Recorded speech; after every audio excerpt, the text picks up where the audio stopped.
Los organelos responsables del transporte vesicular en células eucariotas son el retículo endoplásmico, el aparato de Golgi, endosomas, lisosomas y peroxisomas. Considerados en conjunto, estos organelos forman un sistema endomembranoso. Los organelos del sistema endomembranoso son parte de una red dinámica integrada en la que los materiales se envían y regresan de una parte de la célula a otra. Los materiales se trasladan entre los organelos, por ejemplo, del retículo endoplásmico rugoso al aparato de Golgi, del aparato de Golgi a la membrana plasmática. Se trasladan en pequeñas vesículas de transporte limitadas por membranas que se desprenden de un compartimento donador de membrana. Las vesículas de transporte se mueven por el citoplasma en forma dirigida, a menudo tiradas por proteínas motoras que operan sobre rieles formados por microtúbulos y microfilamentos del citoesqueleto. Cuando llegan a su destino, las vesículas se fusionan con la membrana del compartimento receptor, el cual recibe el cargamento soluble de la vesícula, así como su envoltura membranosa. Entonces, hablamos de una vía biosintética, en la que se sintetizan proteínas en el retículo endoplásmico, se modifican a su paso por el aparato de Golgi y se transportan del aparato de Golgi a varios destinos, como la membrana plasmática, o un lisosoma, o una gran vacuola en una célula vegetal. Muchas de las proteínas sintetizadas en el retículo endoplásmico se descargan o se secretan de la célula. Las actividades secretoras de las células pueden dividirse en dos tipos, en constitutivas y reguladas. Durante la secreción constitutiva, los materiales se transportan en vesículas secretoras de los sitios donde se producen para descargarse en el espacio extracelular en forma continua. La mayor parte de las células lleva a cabo secreción constitutiva, un proceso que contribuye no solo a la formación de la matriz extracelular, sino también a la formación de la membrana plasmática misma. Y durante la secreción regulada, los materiales se almacenan en paquetes delimitados por membrana y se descargan solo como respuesta a un estímulo apropiado. La secreción regulada ocurre, por ejemplo, en las células endocrinas que liberan hormonas, en las células de los ácidos pancreáticos que liberan enzimas digestivas y en las células nerviosas que liberan neurotransmisores.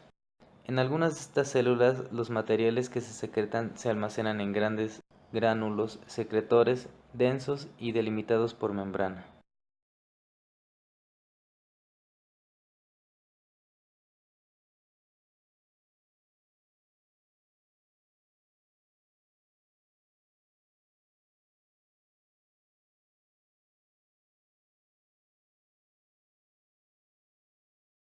La superficie del borde apical de las cisternas del retículo endoplásmico rugoso se encuentra desprovista de ribosomas, estableciendo regiones conocidas como elementos de transición, que están encargados de formar el primer grupo de vesículas de transporte en la vía biosintética, las cuales son dirigidas hacia el aparato de Golgi.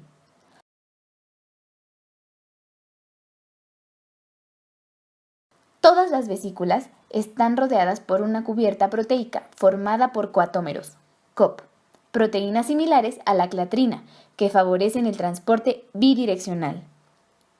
Este transporte bidireccional puede ser anterógrado, que va desde el retículo endoplásmico rugoso hacia la red cis-Golgi, es decir, las cisternas del aparato de Golgi más cercanas al retículo endoplásmico rugoso, o retrógrado, que es desde la red cis-Golgi hacia el retículo endoplásmico rugoso. Los coatómeros cumplen su función deformando las membranas y produciendo brotes, que posteriormente, al separarse del organelo, ya sea del retículo endoplásmico rugoso o del aparato de Golgi, formarán vesículas. Como se mencionó anteriormente, el transporte anterógrado tiene vesículas que viajan desde el retículo endoplásmico rugoso hacia la red cis-Golgi, estas cubiertas por proteínas COP2, mientras que COP1 favorece el transporte retrógrado de la red cis-Golgi al retículo endoplásmico rugoso.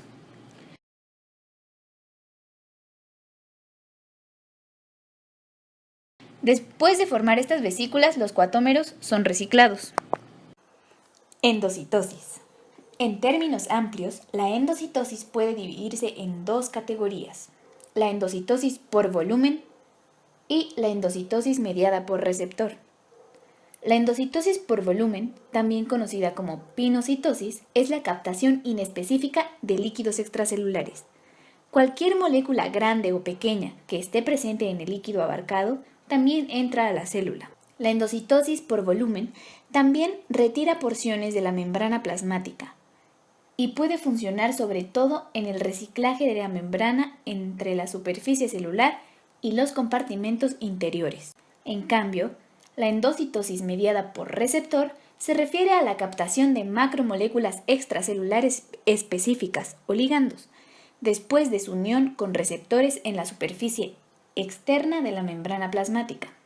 La endocitosis por receptor, RME, proporciona un medio para la captación selectiva y eficiente de macromoléculas que pueden estar presentes en concentraciones relativamente bajas en el líquido extracelular. Las células tienen receptores para la captación de muchos tipos diferentes de ligandos, incluidas hormonas, factores de crecimiento, enzimas y proteínas sanguíneas que transportan ciertos nutrimentos. Las sustancias que ingresan a la célula mediante la RME se unen con los receptores que se reúnen en dominios especializados de la membrana plasmática, conocidos como fosos cubiertos. Los receptores se concentran en fosos cubiertos con un nivel de 10 a 20 veces mayor que en el resto de la membrana plasmática. Los fosos cubiertos se reconocen en las micrografías electrónicas como sitios en los que la superficie está hundida y la membrana plasmática está cubierta en su cara citoplásmica, con una cubierta electrodensa erizada, que contiene clatrina, la misma proteína que se encuentra en la cubierta proteica de las vesículas formadas en la red trans de Golgi. Los fosos cubiertos se invaginan en el citoplasma y luego se liberan de la membrana plasmática para formar vesículas cubiertas. Para comprender el mecanismo de la formación de vesículas cubiertas, es necesario examinar la estructura molecular de la cubierta de clatrina. La clatrina es una proteína cuya función principal es recubrir las vesículas intracelulares. Las moléculas de clatrina tienen una estructura de 3 brazos llamada triskelion. Cada triskelion contiene 3 cadenas pesadas y 3 ligeras. Cuando se forma una cubierta de clatrina, las adaptinas se unen a los brazos del triskelion. A medida que se van uniendo triskelions, se va formando una jaula de clatrina. Correspondiendo a las proteínas que se llevarán a cabo en el reconocimiento entre vesículas, hablaremos del tipo SNARs, clasificadas a la vez en BSNAR y TSNAR. Primero que nada, para asegurarse de que el transporte de membrana se haga de manera correcta, la vesícula de transporte ha de ser muy selectiva para el reconocimiento de la membrana diana con el cual se va a fusionar. ¿De qué depende esta selectividad? De la existencia de marcadores de superficie en la vesícula y de que en la membrana diana existan receptores de acoplamiento para esos marcadores.